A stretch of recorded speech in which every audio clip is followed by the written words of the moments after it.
یاره به زه خو دې ونې ته ورخېږم او دا خپل تار را کټ کومه بس خوند یې ونه که بس بجلی نه مېړه تور دی په بلا دې ولګي الله خیر خدایه ته پکې خیر راواچوې الله پاک پروردګار دې ته به اوس خېږم زه څنګه یار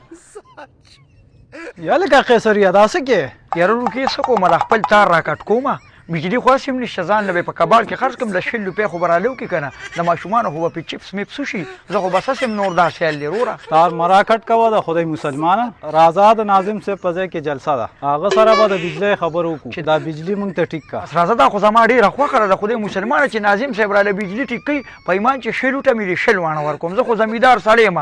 زما خو چې څوک ماله کار کوي په ایمان چې دې کلي کې مو لوټ غواړم راځه چې ورشو او احسانه چاته روانې دې دوکانه پور لګ ورسم راځه ناظم صاحب ځای کې جلسه ده راځه چې ورته کینو راځه دوکان پرېږده چې دا بجلي پې له ټیک کړم را خدای مسلمانان زمینداران خلک دوی به راله دا بجلي ټیک کوي راځه سیکرټري سټیج دې را باندې جوړ کو او یو کس مجري ته رانغې دا ولې ناظم صاحب پرون مې اعلان کړی دی کوڅه په کوڅه ګرځېدلې ما او را روان دي انشاءالله دنګ ساعت له به راشي ټایم دې ته ښودلی دی بس دا ټایم مې ورته اوس ښودلی دی اوس به راشي هغه دی او کنه زرکه کنه زه بل ځای ته هم جلسې لازم کنه ښه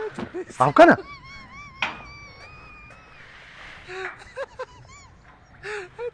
ناظم صاحب هغه دي راغلل لکه دا خو ټول زمینداران دي تا دې څوک راوستل یار ناظم صاحب زمینداران دي خو یو زمیندار شل بچي راوړي دي او هغه هم زلمي دي د هغوی هم 50 سوټونه دي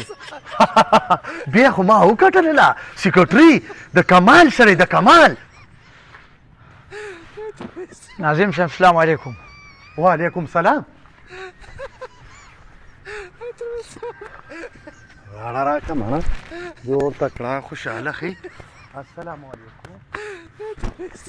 علیکم څنګه چلې روڼو ښې خیر ناظم صاحب خیر دی زه سټیج ته ورشې زه موږ به دلته کینو خدای مسلمانه دونه غاړې خو ماله چې تا هغه وخت کې هم نه وې راکړې کوم ټایم کې چې زما نیا مړه وه داسې والله چې ښه شو کښېنه راځئ ما د کلي غیرتمندو خویندو ورونو ناظم صاحب ټول سړي دي دا معافي غواړم نه خیر ناظم صاحب هېڅ خبره نه ده دا ګناه ستا نه ده ګناه زمونږ چې دلته په دې یخه ځمکه ناست یو ښه ته لږ یو څه خبرې کوه خپلې زما غیرتمندو پښتنو ورونو تاسو ته ښه پته ده ما یو ځل مخکې موټونه ګټلي دي د دې کلي ناظم پاتې شوی یم دا د شوقدر سړک ما جوړ کړی دی دا د علمزو سړک ما جوړ کړی دی دا د زاړه کندي سړک دا ما جوړ کړی دی دا د رشکۍ سړک دا ما جوړ کړی دی د پهلوان قلعه سړک ما جوړ کړی دی امید د ربه دی چې دا ځل مې وګټله دا ټول سړکونه به زه جوړوم راځئ لکه راپاڅې ما چې ځو راځئ ولکه دا چېرته لاړئ ولې زما خبرې خوښې نه شوې ناظم صاحب